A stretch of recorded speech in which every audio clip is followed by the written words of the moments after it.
Right, if you've been watching this channel from the start, you'll know I am planning a solo Florida trip. And I'm going to be honest, it's cost me a fair bit. So I'm going to break down everything and tell you just how much this has cost me. God, this is going to be depressing. And what tricks I've found a way just to make it a little bit cheaper. A little bit.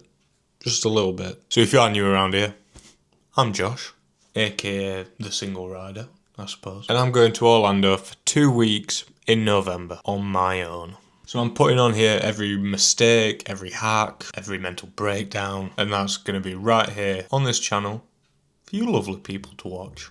And speaking of mistakes, I did make one, which I'll be sure to tell you about and embarrass myself. It's all a learning curve. So I've been coming at this holiday trying to spend as little as I can. But I did want to treat myself along the way. There is a few things I wanted that I probably shouldn't have. It is my first solo trip. And I feel like the nicer something is, the less anxiety I have about doing it. So yeah. I've always flown with Virgin when going to Florida. Always. I did Thomas Cook a couple times. God, you remember Thomas Cook? Bloody hell. But Virgin have normally been my go-to.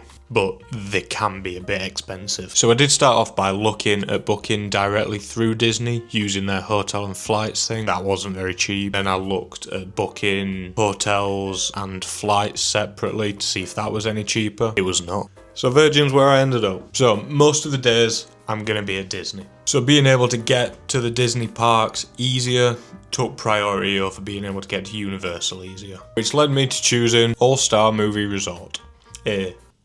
Budget hotel. Budget. I will say before I share with you any of the prices, please bear in mind that this is for me travelling on my own. I've got to split the room cost by one person as opposed to which is normally be 2, 3 or 4. So just keep that in mind when you're looking at these prices. So for the flights and hotel, this cost me £4,558. I know. There was a few added extras within that price which I will cover now. Virgin, after you've booked, don't let me break down and see exactly what I paid for what, but I'm going to try my best to guesstimate what I paid and just give it to you. So I would estimate the base price of this holiday based on prices that are currently still out. This cost me about £2,956. And that is just the base blanket of this holiday, which I thought was pretty reasonable considering I'm flying Virgin and I'm staying in a Disney hotel. I decided to upgrade my flights because you can't really tell because I'm sat here, but I'm a tall boy. I'm about 6'3", so I need that bit of leg room or else I'm struggling for that 9-hour flight. I'm struggling. So I decided to opt to the premium cabin, which I'd probably say set me back about £1,000. Yes, I know, I shouldn't have done it. I know. You're telling me things I haven't said in the mirror 1,000 times. But I was splitting the cost over 2 years, so it only works out about £40 a month, which, when you put it like that, boy math. So, here's where I made the mistake. I originally booked this trip at the end of February 2025. Everything's fine. Everything's dandy. Until it wasn't. I opened up the Virgin website after a couple of months and there's a new offer. There's a new bloody offer. Book now to get 10% off and a free Disney dining plan when you're staying at a Disney resort. What? So I'm straight on the phone to Virgin. Oh, what's crack? Can I get this Disney dining plan if I get my tickets with you? They said no. It's only for new bookings. What? So I get punished for booking early, for being a loyal customer. No, I'm kidding. Virgin were really nice about it. They were the ones that gave me the idea that I'm about to tell you next. I had a genius idea. Well, Virgin had a genius idea. What if I just cancel the holiday and rebook? That's exactly what I did. So I ended up saving about £300. That's including my loss of deposit. And I came out of it with a free Disney dining plan, which I believe is normally about £1,000 minimum. So winner chicken dinner. I then did have to get my Disney attraction tickets with Virgin, but that came to about £600, which was cheaper than where I was going to get them from anyway. So the lesson from this one, always keep an eye out for new deals and offers because all you can lose up until that date where you've paid the full holiday is your deposit. The more you know. So my holiday package in total has come to £4,558. Could have been 4,383, but I didn't wait until the offer came out. I'm not salty, I promise. But that £4,558 got me flights, a Disney hotel, 2-week Disney ticket, and a Disney dining plan. There is also Memory Maker photo pass included in that as well, which when you lay it out like that, it is good value. So I guess that just leaves me with attraction tickets for Universal. And I found a nice little trick here to help you guys get your tickets a little bit cheaper. So I'm a creature of habit. I like doing things the same way every time. I've always used attractiontickets.com. Not sponsored unless you want to.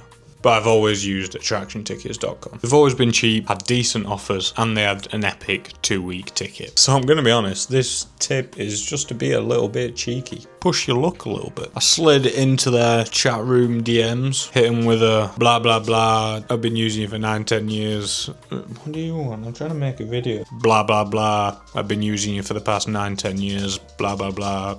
Any discounts for loyal customer. Instant £100 off. Just like that. I did originally do this with both my Disney and Universal tickets, and I think that discount was about 200 quid. So with a little bit of haggling, a little bit of charm, a little bit of luck, I managed to get my Universal ticket for 2 weeks for £400. That's a bargain.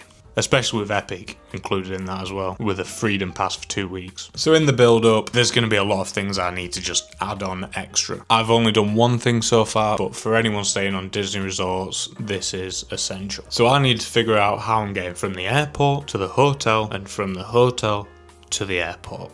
And with Virgin, the only option you get is to hire a car. I can drive, but I'm not driving in America. No way. So I paid for a service called Mears Connect. This is the unofficial replacement of the Disney Magical Express, which used to take you from the airport to all the Disney hotels. And for this, a round trip has cost me £32. So that saved me a lot of money. I think a taxi each way is about $50. A taxi is direct, so if you are wanting to pay a bit more, that is something you can factor in. I know a lot of people like to just get straight to the hotel, but I'm a budget man. So if you want to save a bit of money and you are at one of the Disney resorts, Mears Connect's where it's at. As of the moment, I've not had any more extras to add on, but trust me, when I do, you will be the first to know. Apart from me. I will know first, but you will be the second to know. And I think that's just about everything, I think. If I forgot something, we'll find out. So all in all, £4,558 for flights, accommodation and Disney tickets, which in that I get photo pass, dining plan as well. £400 for my Universal tickets, which include freedom at Epic Universe, and £1,400 for my spending money, which leaves me with the grand total of £6,390. Oh. 6390. But it'll all be worth it when I'm there eating my Disney chicken tenders, or a big bowl of volcano nachos at Margaritaville, or the braised beef poutine from Canada. It'll all be worth it. It'll all be worth it. So if you have enjoyed this video, or if you've learned anything from the ramblings that I've had to say, please hit that like button. It really helps me out. And click that subscribe button if you want to be part of the Single Rider family, or if you just want to stick around. I've been Josh, the Single Rider. Thank you for checking in. Until next time.